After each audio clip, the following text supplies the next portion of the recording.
because this president literally tried to kill our communities. LaDawn Jones is a Democratic strategist, and she joins us tonight. Thanks for coming on, LaDawn. So I'm watching that, and I'm thinking that we're not really in the realm of political debate here.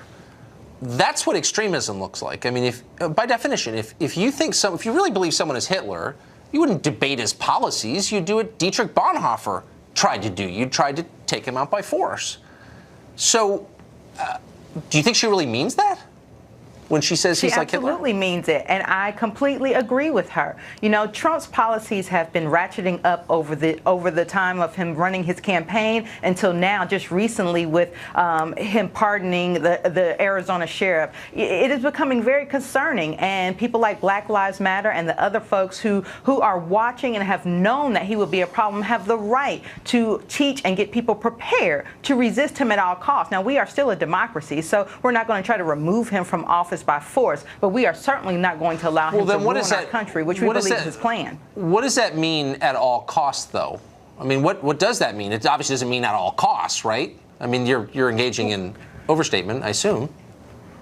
It may be overstatement, but let's be very honest about what all costs means. That means we have to make sure that we have people at our local and state levels that are going to combat some of these Trump-like policies. We're going to make sure that even though he is encouraging the police to hurt individuals who have not even been adjudicated guilty, that we teach people in our communities that will not be accepted. That is at all costs. We will not allow him to take over our media by trying to scapegoat them and all the other minorities in the community. We are going to fight back. That is at all costs. Hold on. So hold on. The media is a minority group now?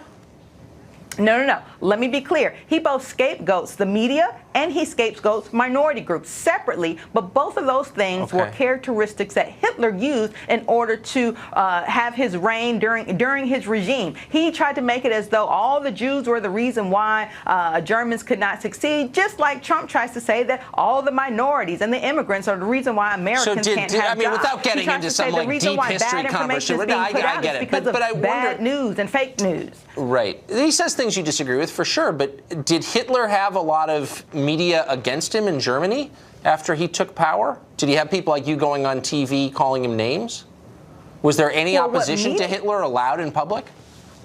Well, what Hitler did is first he changed everybody's ideology. And then after he did that, he then only limited to certain media outlets that he himself would allow for people to learn from. And that's exactly what we see Trump trying to do. He's trying to make it so that people don't trust the media. And once they don't trust the media, now he's making his own Trump television so that he can put out all of his rhetoric. And the people who are following him are going to believe him. And those are the kind of people that Hitler used to take over. Okay. Let me ask you a question. So I assume it's an article of faith with you and with many others in Black Lives Matter that Trump is a bigot. If you found out that Trump or any of his supporters had a meeting or a party and excluded people who were not white from that event, what would you say about that? Then I would say for Trump, that's probably par for the course. I would not be surprised if Trump has already had several meetings in which he excludes people who are not of color. You can look at the pictures of his roundtable, of his interns, of everyone who he has just to be clear, with the exception of Omarosa and Ben Carlson, he pretty much has already done that. So, I mean, there's no evidence for what you said, but we know for a fact that Black Lives Matter across the country in a bunch of different cities, this is not speculation, it's a fact, they've said it, they've talked about it, has excluded people who weren't black. Why is that not racist? If you're an anti-racist organization, why are you excluding people on the basis of their skin color? I don't know which Black Lives Matter events you've gone to, but I've gone to several Black Lives Matter protests, and there are people of all colors, races, and origins. In Philadelphia, in New York, in Nashville. Hold on, slow down. No, hold on. No, the Black Lives Matter Twitter account said very clearly it referred to specific events as, quote, black only. There were a bunch of news stories about it. I'm not making this up. I've done interviews about it before.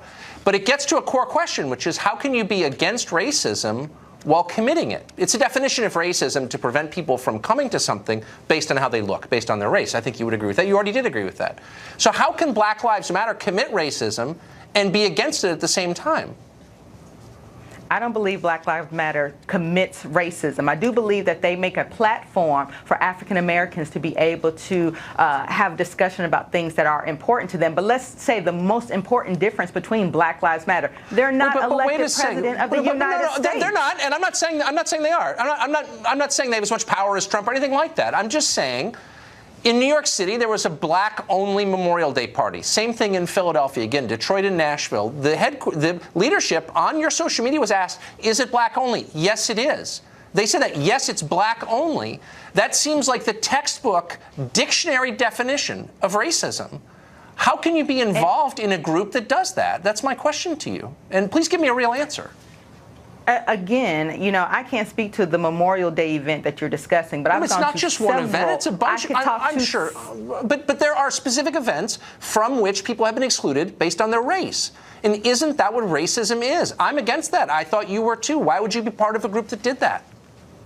You know, I won't say that they have, because I wasn't there. What I will say is that the actual Black Lives Matter events that I have participated in, that I have direct knowledge and experience with, every single time there were people of every shade and color across the rainbow that were there supporting what Black Lives Matter is about. I'm See, glad, what you're trying to do is make Black Lives Matter. I'm not trying to do anything other than report what is factually true, and I don't want you to skip out on answering a really important question, which is it wrong to exclude people on the basis of their race? Yes or no? Is that racism or is it not?